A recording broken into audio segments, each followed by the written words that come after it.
आप अगर किसी मंदिर में जाएंगे, मंदिर का मतलब है जहां मन के दुख दूर होते हैं। पुराने पाली के समय में मंदिर वो जगह होती है जहां आदमी विपश्यना साधना करता है और उसके मन के जो दर्द हैं और दुख हैं उनको दूर करता है। उस स्थान को मंदिर बोलते हैं।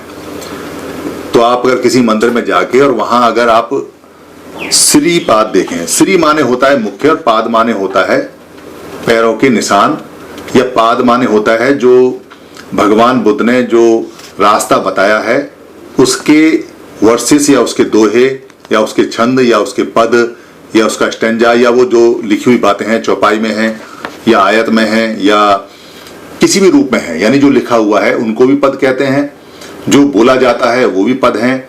और पद चिन्ह इसलिए बोलते हैं उनको क्योंकि जो रास्ता उन्होंने बताया है वो बेसिकली बोल के उन्होंने बताया है, बातों में बताया है, तो उस रास्ते को भी पद बोलते हैं। ये पद चिन्ह है, ये पद मार्ग है। यानी कि अगर उनकी किताब में कोई बात लिखी हुई है तो कहते हैं ये भगवान बुद्ध के पद चिन्ह है या पद मार्ग है। वैसे जो पैर हैं उनके लिए नहीं है, मगर चिन्ह के रूप में, निशान के रूप में, क्योंकि निशान को और चिन्ह को पाली भाषा में लिंग कहते हैं, इसलिए लिंग के रूप में वो जगह जगह मंदिर के अंदर दो पैर बनाए जाते हैं और पैरों के निशान बना के उसमें स्वास्ति का चिन्ह बनाया जाता है, उल्टा भी और सीधा भी। उल्टा इसलिए क्योंकि अगर उल्टा चलेगा तो आपके दुख दर्द दूर होंगे।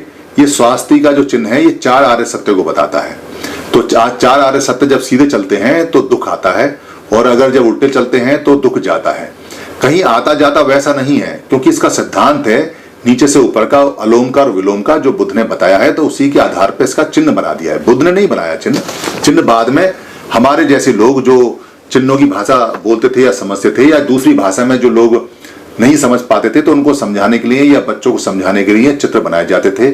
आम आदमी को समझाने के लिए चित्र बनाए जाते थे कि ये 4 बातें हैं, ये 4 बातें अगर सीधी चलेंगी तो आपको नुकसान होगा, 4 बातें अगर इनको आप उलट दोगे तो आपको लाभ होगा।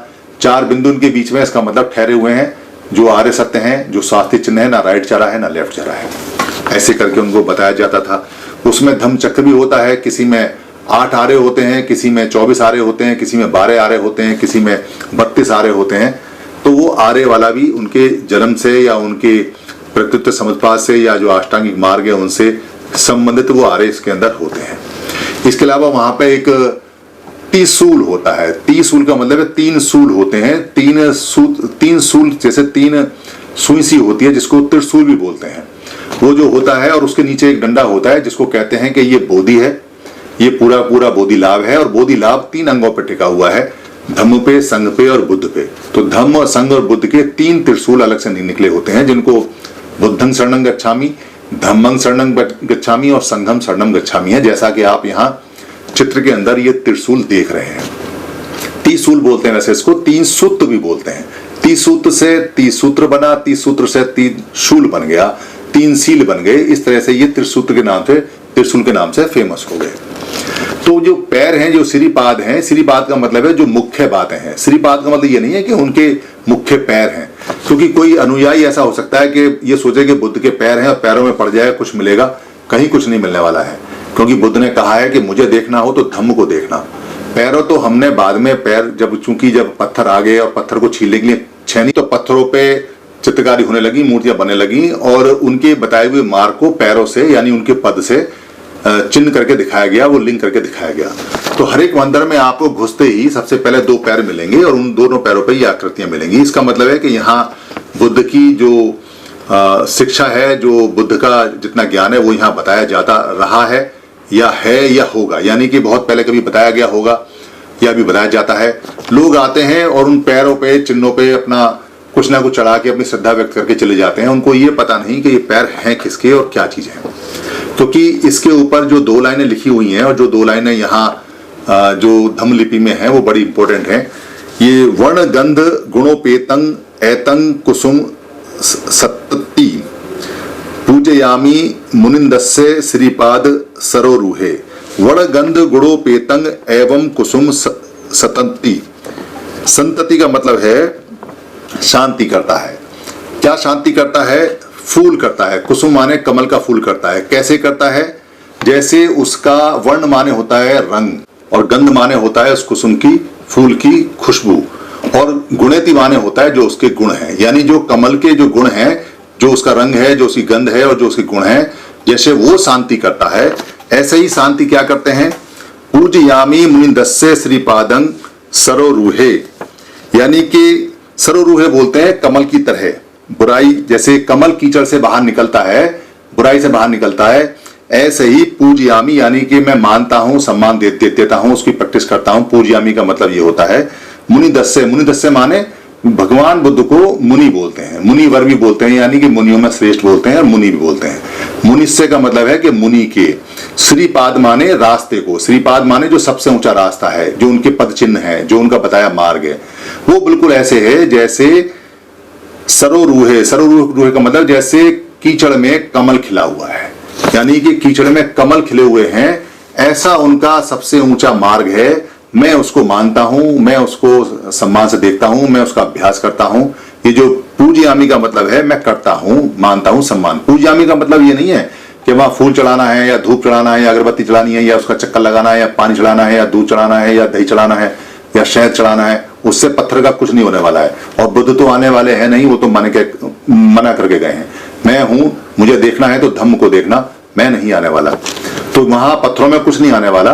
वो सिर्फ पत्थर एक सिंबल है, ये बताने के लिए कि ये बुद्ध का बताया हुआ रास्ता है, ये बुद्ध के बताए हुए चिन्ह है। इन पैरों पे चलोगे, इस रास्ते पे चलोगे, जैसे बुद्ध चले, जैसे सिद्धार्थ गौतम चले और बोधि प्राप्त कर गए, ऐसे ही जितना तुम चलोगे उतना रास्ते में तुम्हें प्राप्त होगा।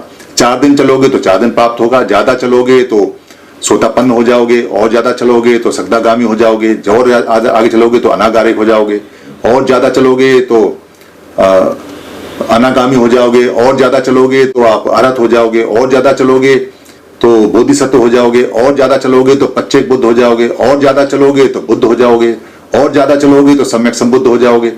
मतलब आप रास्ते पे चलते रहिए, आपको बोधि प्राप्त हो जाएगी। ये पद चिन्ह ऐसा बताते हैं। वो रास्ता सारा भगवान बुद्ध ने सब कुछ सिखाया है, विपश्यना साधना में पहले सिखाया, बाद में बताया। और वो लगातार एक दूसरे से, गुरु एक को बताता है, एक भिक्खु दूसरे को बताता है, दूसरा भिक्खु तीसरे को बताता है, और वो ऐसा का ऐसा आज की डेट में भी है।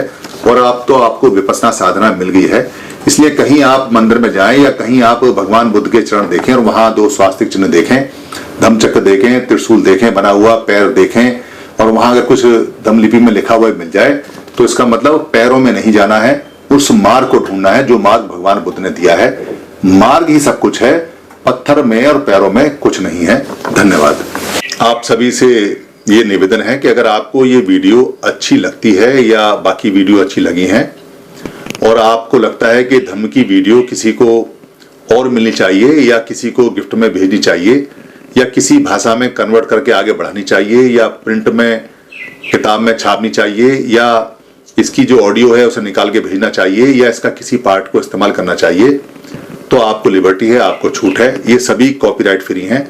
आप अपने फेसबुक पे, अपने पेज पे, अपने ट्विटर पे या अपने हैंडल पे या लिंक को कहीं भी शेयर कर सकते हैं, कहीं भी चला सकते हैं। आप यूट्यूब पे भी चला सकते हैं, अपने नाम से चला सकते हैं।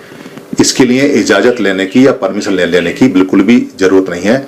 आप इसको अपना मान के चलाएं, क्योंकि धम्म सबका है। हम जो बताते हैं वो भगवान बुद्ध का है या महापुरुषों का है, उन्हीं की बात को सरल भाषा में बताते हैं। हमारा सिर्फ इतना राइट है इस पे कि हम इसको लोड कर देते हैं, बाकी सारी ये पूंजी आपकी है। धन्यवाद।